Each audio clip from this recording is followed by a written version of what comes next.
வணக்கம். Hi dear friends, welcome to Sai சமையல். So நம்ம இன்றைக்கி டின்னர் தான்.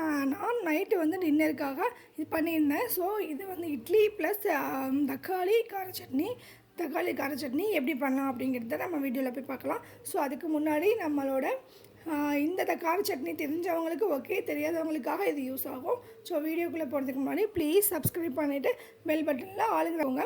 நம்ம இட்லி எப்போயுமே பண்ணுறதுக்கு முன்னாடி இந்த இட்லிக்காக நம்ம வந்து அந்த துணியை வந்து நம்ம சுடு தண்ணியில் போட்டு எடுத்துக்கலாம். ஏன்னா அதில் ஏதாவது டஸ்ட்டோ இல்லைனா பாக்டீரியா இருந்ததுன்னா அது அந்த தண்ணியிலேயே எடுத்தாயிடும். ஸோ நல்லா சுட தண்ணியில் நம்ம அந்த துணியை நல்லா போட்டு நல்லா புழிஞ்சு எடுத்துகிட்டு இட்லி ஊற்றிக்கலாம். இட்லியை வந்து நம்ம வந்து இட்லி சட்டியில் வேக வச்சுட்டு இப்போ சட்னி எப்படி பண்ணலாம் அப்படிங்கிறத பார்க்கலாம். ஸோ நான் இந்த இட்லி வந்து நல்லா வேகட்டும், ஒரு 10 நிமிஷம் வேகட்டும், 10 மினிட்ஸ் கழித்து பார்க்கலாம். ஸோ இப்போ வந்து ஒரு பேனில் வந்துட்டு நான் நல்ல எண்ணெய் யூஸ் பண்ணியிருக்கேன். ஒரே ஒரு ஸ்பூன் தான், ரொம்பலாம் தேவைப்படாது.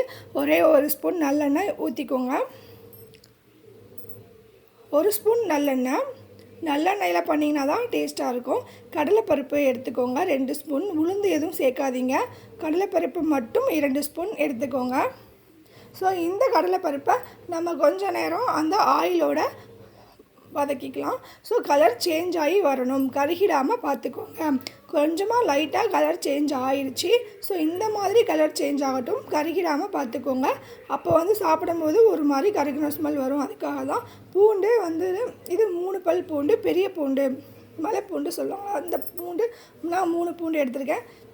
வெங்காயம், பெரிய வெங்காயம் 1 தான் எடுத்திருக்கேன். ஸோ இந்த சட்னி நான் 2 பேர்த்துக்காக தான் செய்கிறேன். நீங்கள் 3 பேர் 4 பேருனா நீங்கள் வந்து பூண்டு கொஞ்சம் 2 பல் எக்ஸ்ட்ரா போட்டுக்கோங்க. வெங்காயம் இன்னும் 1-2 எக்ஸ்ட்ரா போட்டுக்கோங்க. கடலைப்பருப்பு கூட இன்னும் 2 ஸ்பூன் அதிகமாக போட்டுக்கோங்க. நான் 2 பேர்த்துக்காக தான் நான் இதை செய்கிறேன். ஸோ 2 வரமிளகா, நான் வந்து 3 மிளகா போட்டு போன வாரம் பண்ணியிருந்தேன். அப்போ ரொம்ப காரமாக இருந்தது, குழந்தைக்கு கொடுக்க முடியல, தம்பி சாப்பிட முடியல தம்பியால். ஸோ அதனால் 2 வரமிளகா எடுத்துக்கிட்டேன். தக்காளி 2 மீடியம் சைஸ் தக்காளி, இது கூடவே சால்ட்டு. நீங்கள் 4 பேருக்கு பண்ணிங்கன்னா இதிலேருந்து நீங்கள் இன்னும் எக்ஸ்ட்ரா ஒரு வெங்காயம் ஒரு தக்காளி சேர்த்துக்கோங்க. கடலைப்பருப்பும் இன்னும் கொஞ்சம் சேர்த்துக்கோங்க அதிகமாக. ஸோ இதை நம்ம கடலைப்பருப்பு போட்டு பண்ணுறதுனால இந்த சட்னி நல்லா திக்னஸாக கொலன்னு இருக்கும். ஸோ நல்லா வதக்கிட்டு இந்த மாதிரி தக்காளியோட ஸ்கின் வந்துட்டு உரித்து வந்துடணும். தக்காளி ஸ்கின்னு வந்துட்டு நல்லா வந்து கொஞ்சம் ஸ்கின்னு வந்து அப்படி பேர்ந்து வரணும். அது வரைக்கும் நம்ம வதக்கிட்டு அதுக்கப்புறம் ஆஃப் பண்ணிவிட்டு இதை நல்லா ஆற வச்சிடலாம். இதை ஆற வச்சதுக்கப்புறமா நம்ம இதை மிக்ஸி ஜாரில் சேர்த்துக்கலாம். இது ரொம்பவே ஈஸியாக பண்ணிடலாம், ரொம்ப டைம்லாம் கிடையாது. இதுக்கு தேவையான பொருளும் ரொம்பவே கம்மி தான். மிக்ஸி ஜாரில் நான் ஆறினதுக்கப்புறமா சேர்த்துட்டேன். ஒரு 1/4 டம்ளர் தண்ணி ஊற்றி ஒரு தடவை அரைச்சிக்கோங்க. மறுபடியும் இன்னொரு 1/4 டம்ளர் தண்ணி ஊற்றிட்டு அரைச்சி எடுத்துக்கோங்க. கொஞ்சம் நல்லா கெட்டியாக இருந்தால் தான் வந்து சட்னி டேஸ்ட்டாக இருக்கும். தண்ணி ஆயிடுச்சுன்னா அந்தளவுக்கு டேஸ்ட் போயிடுது. ஸோ கொஞ்சம் வந்து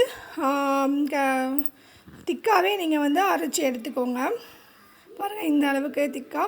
இன்னும் தண்ணி வேணுன்னா கூட நீங்கள் சேர்த்துக்கோங்க. இதுக்கப்புறம் இதுக்கு தாளிச்சிடலாம். அதே நல்லெண்ணெய் 1 ஸ்பூன் தான் எடுத்திருக்கேன். ஃபஸ்ட்டு 1 ஸ்பூன் நல்லெண்ணெய் வதக்கிறதுக்கு, இப்போ 1 ஸ்பூன் எண்ணெய் தாளிக்கிறதுக்கு. 2 ஸ்பூன் தான் தேவைப்படும். ஆனால் அவ்வளோ டேஸ்ட்டாக இருக்கும் சட்னி. நான் கடுகு கருவேப்பிலை போட்டு தாளித்து கொட்டிட்டேன். ஸோ இதை நல்லா மிக்ஸ் பண்ணிக்கலாம். நீங்கள் இதை வந்து நார்மல் எண்ணெயில் பண்ணுறதுல விட இது வந்து நீங்கள் நல்லெண்ணெயில் பண்ணிங்கன்னா இன்னும் டேஸ்ட்டாக இருக்கும். நமக்கு இட்லி வெந்துருச்சு. நான் வீட்டில் ஆட்டின மாவு தான். ஸோ இப்போ இட்லி வந்து ரொம்பவே சாஃப்டாக இருக்கும். சட்னிக்கும் நம்ம எத்தனை இட்லி வேணாலும் சாப்பிட்லாம் அப்படின்னு தோணும். நீங்கள் கண்டிப்பாக ட்ரை பண்ணுங்கள். அது எப்படி இருக்குன்னு நீங்கள் செஞ்சு பார்த்துட்டு எனக்கு சொல்லுங்கள்.